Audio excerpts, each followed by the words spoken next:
There was a moment, just one, where I had the chance to put it back and walk away. The phone was sitting right there in the pocket of his gym bag. Black case, no sticker, no scratch, nothing I had ever seen before. And something in my stomach, something I still cannot fully explain, told me, don't touch it. I touched it.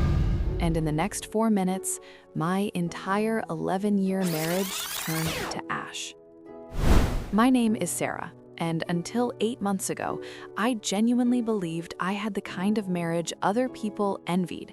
Not in a smug way, in a quietly grateful way. The kind where you catch yourself thinking, I actually got lucky. Daniel and I met at 24, at a mutual friend's birthday. He wasn't the loudest person in the room. He was the one standing slightly to the side, holding a drink he hadn't touched, watching everyone else have a good time. I thought that was interesting. I walked over. That was that. He was the guy who remembered how I took my coffee without ever being told. Oat milk, no sugar, just slightly too hot so it stays warm by the time I actually drink it. He drove 40 minutes in the rain once because I texted him that I had a terrible day at work and didn't want to cook. He didn't announce it, he just showed up at my door with food. We got married when I was 27, bought a house in a quiet suburb 3 years later.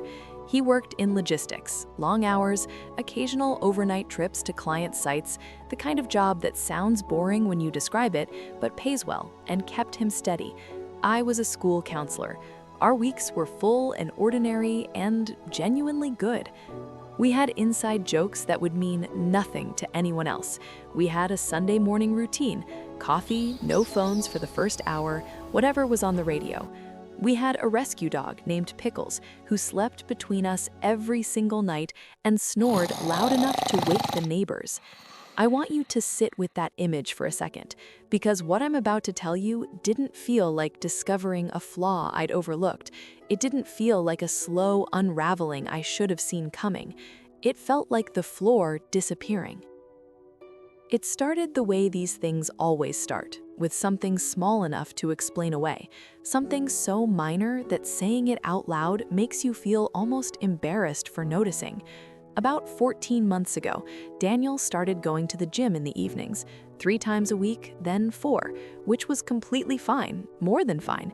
He came home in a better mood, he was less tense about work, he was sleeping better. I remember thinking it was good for him. I was genuinely glad.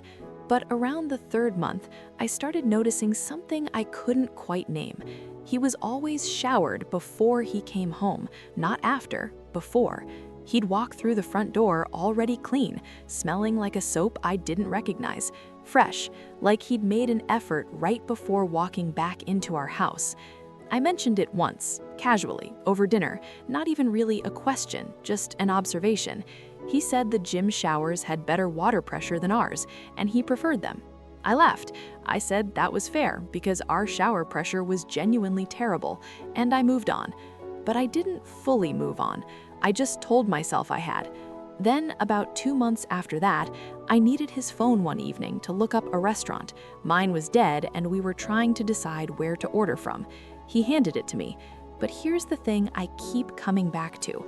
He handed it to me just slightly too fast, like the phone was already in his hand, like he'd been waiting.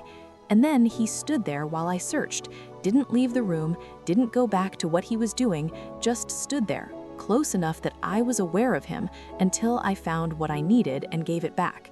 I remember looking up and thinking, why is he still standing here? But we ordered Thai food and I forgot about it by the time the delivery arrived. That was the first real moment, the first time a thought formed in the back of my mind that I wasn't ready to look at directly. And I want to be honest with you about this. I chose not to look because I trusted him, because 11 years, because the version of Daniel I had built my life around was not capable of what I was starting quietly to wonder about. 3 months after that, he went to grab groceries on a Saturday afternoon and left his gym bag half unzipped by the front door. I was going to move it out of the hallway. I picked it up and felt the weight, something in the front pocket that shouldn't be there, something solid. I pulled the zipper open, and there it was, a second phone, Black case, no personalization, not a scratch on it. Looked practically new. No reason for it to exist. No explanation I could come up with that made any sense. I stood there in my hallway holding it for a full minute. Then I picked it up. It wasn't locked. The messages went back 14 months. 14 months, which means they started almost exactly when the gym visits started, which means every single mood improvement, every lighter evening, every night he came home smelling like someone else's soap, all of it had a reason I hadn't been allowed to know. Her name was saved as Mike from work. That's what got me first, not the messages themselves, the name, because it was smart, careful. If I ever glanced at his screen, if a notification ever appeared while we were sitting together on the couch, Mike from work, just a colleague, nothing to see. I'm not going to read you every message. I couldn't, even if I wanted to. But I will tell you what I saw in those first 60 seconds standing alone in my hallway with the phone in both hands. 14 months of a full relationship. Photos I will genuinely never unsee. Specific dates with specific details, and the one that broke something permanently inside me was our anniversary dinner last October. He sat across from me at the restaurant we'd been going to for years. He held my hand across the table. He gave a little toast, just the two of us, to everything we'd built. And then, at 11 p.m. from the bathroom of our favorite restaurant, he texted her saying he wished he was there with her instead. I sat down on the floor, right there in the hallway. I didn't cry. I didn't feel rage yet.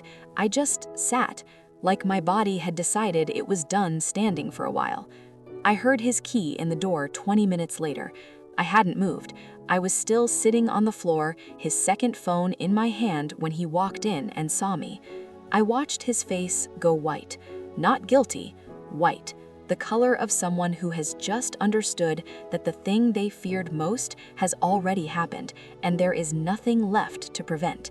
He said, and I need you to remember these exact words. He said, "Sarah, I can explain." I looked at him. I looked at the phone. I looked back at him. And I said, "I know you can, but I don't need you to." Then I stood up, walked to our bedroom, closed the door, and locked it. Here is what Daniel did not know about me. 3 years before any of this happened, when we were refinancing the house, I had made sure, carefully, without drama, simply because I'm an organized person and he is not, that my name was equally on every account, every asset, every document that mattered. I paid our bills. I tracked our finances. Daniel genuinely could not have told you the name of our mortgage provider if you'd asked him. That was just how we worked. The first call I made from behind that locked bedroom door was to my sister. She is a family law attorney, has been for 12 years. The second call was to our bank. By the time Daniel knocked on that door 40 minutes later, asking if we could please talk, I had already photographed every single message thread on that phone, all 14 months, and sent the images to both my email and my sister's. Every photo, every date, all of it documented, time-stamped, and stored somewhere he could not reach. He spent 2 weeks after that trying to manage the situation. It didn't mean anything. I was going through something and I made a terrible mistake. I was going to end it. I was about to end it. He had a whole story ready. He'd probably been rehearsing it for months in case this day ever came. I let him talk. I didn't argue. I didn't cry in front of him. I said very little because I didn't need to say anything. I already had everything I needed, and he didn't know it yet. The divorce was filed 31 days after I found that phone. My sister handled everything. The settlement was more than fair, in my favor, because in a moment of panic the night I confronted him, Daniel deleted every message from the second phone. He thought he was protecting himself. What he didn't know was that I had already sent all of it, every word, every photo, every date, to 2 separate email addresses before he'd even realized the phone had been out of his bag. His lawyer called my sister and advised a quick settlement. Daniel agreed within the week. The last thing he said to me before we both signed was, "I honestly never thought you'd actually go through with this." I looked at him, I smiled, and I said, "I know." I kept the house, I kept pickles, I kept the Sunday morning routine, except now there are no phones to put away because it's just me and I do what I want. I kept every single thing I had built over 11 years, including and especially the version of myself who knew her own worth long before he forgot it. The gym bag is gone, the second phone is gone. Daniel is now living in an apartment across town, reportedly with someone who knows exactly who he is and what he is capable of. I genuinely wish them both the very best. And if this story hit you somewhere real, you already know what that button at the bottom of the screen is for.